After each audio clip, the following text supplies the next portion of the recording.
The hidden mantra in the heart of the Bhagavad Gita. A deeper listening into silence, surrender, and the current beneath all conflict. Opening transmission. What if the Bhagavad Gita is not just a spiritual text, but a vibrational field, a current of sound encoded with the silence of the eternal? What if its teachings were not meant to be memorized, but to be remembered from within? Not with the mind, but with the heart's listening.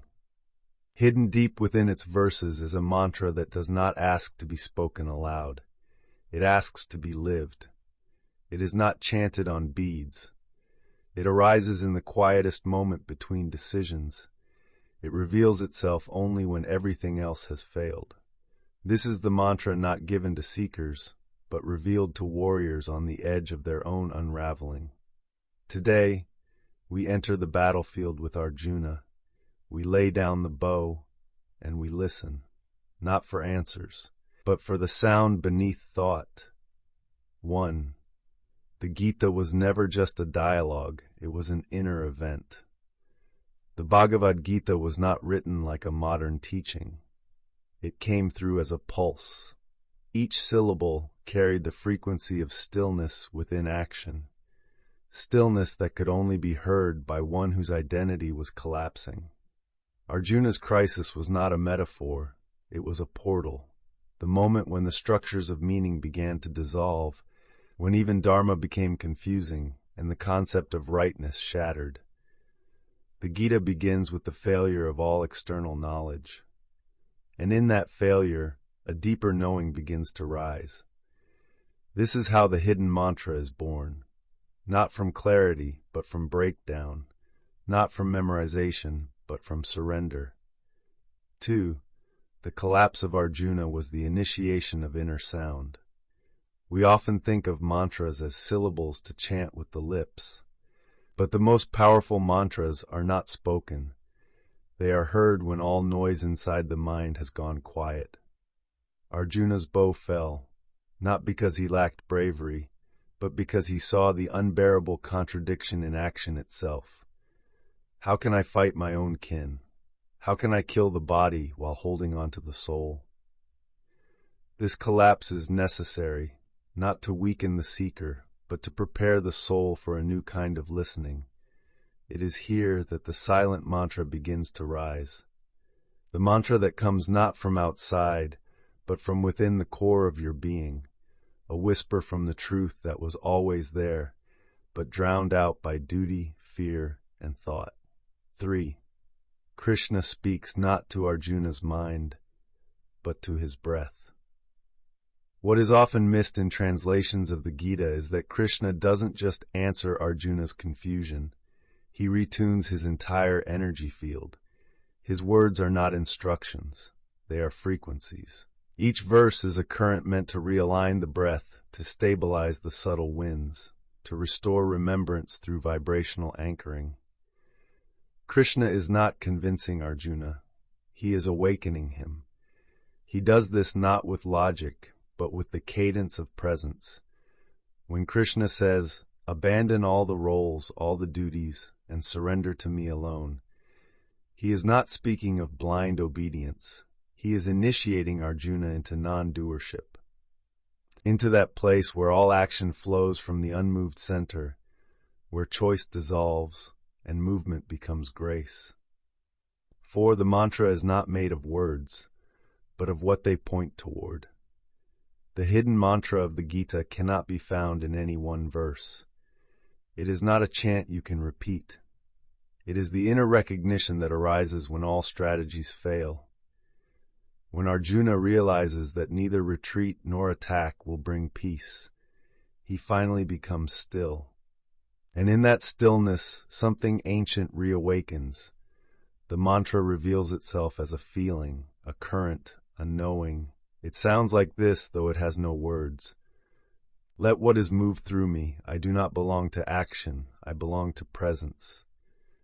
This is not theology. It is energetic surrender. It is the mantra of becoming the flute, not the player. When you embody this, you no longer perform spirituality. You are it. Why the Gita offers no external mantra to recite. So many spiritual traditions give mantras to repeat, so why doesn't Krishna give Arjuna a chant? Because the state he is pointing toward is prior to repetition. It is not sound, but what allows sound. The true mantra of the Gita is not given as a formula. It must be discovered when all formulas collapse. You cannot chant your way into it. You can only surrender your way into it. And once you taste it, you realize it was always there, underneath the effort, beneath the breath, beneath the belief that you needed to do something to become free. 6. Living the mantra in a modern life. You don't have to be on a battlefield to receive the Gita. You just have to be at that edge where control breaks down, where the strategies no longer work, where identity begins to unravel. It might happen during loss, during transition, during a moment of stillness that you didn't expect. The real mantra appears when you say, I don't know anymore, but I'm willing to be moved. This is where silence becomes the path, and surrender becomes the mantra.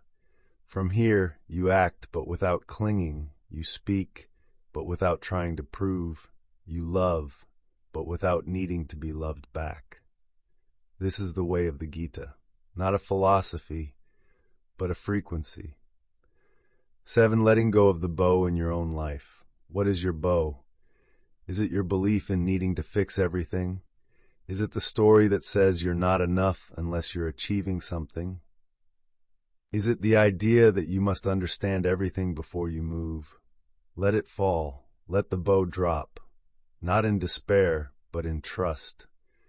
Because sometimes the greatest power is not in rising to fight, but in sitting still enough to hear the truth whisper from within. This is when the real mantra arises, not from outside, not from a teacher, but from the silence you've been avoiding. And once you hear it, you are no longer Arjuna. You become the witness, not the player in the drama, but the presence that watches it unfold. 8. The mantra that cannot be spoken, only lived. And so we return to where we began. The Bhagavad Gita is not a book, it is a mirror, and the mantra it hides is not found in verse, but in surrender. You may never be able to say it aloud, but you will feel it pulsing in your chest when you finally give up needing to know. It sounds like, let life live through me. I do not resist. I do not cling. I am the sky in which the war ends. No chant can reach that place. Only surrender can. This is the true hidden mantra in the heart of the Gita. The sound of action purified by stillness, the whisper of truth beneath every thought. It was never far, only quiet, mystical reflection. You are not meant to carry every burden. You are not meant to solve every conflict. You are meant to return again and again to the place where the mind ends and listening begins.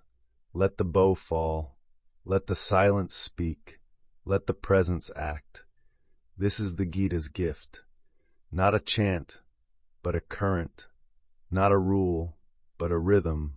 Not a path to follow, but a presence to become. Let it move through you, and you will never need to search again. If this teaching resonates with your journey, consider subscribing to receive future transmissions as they arise. And if you feel called to support the continuation of this sacred offering, membership is a way to help keep the fire lit. Thank you for walking this path with presence.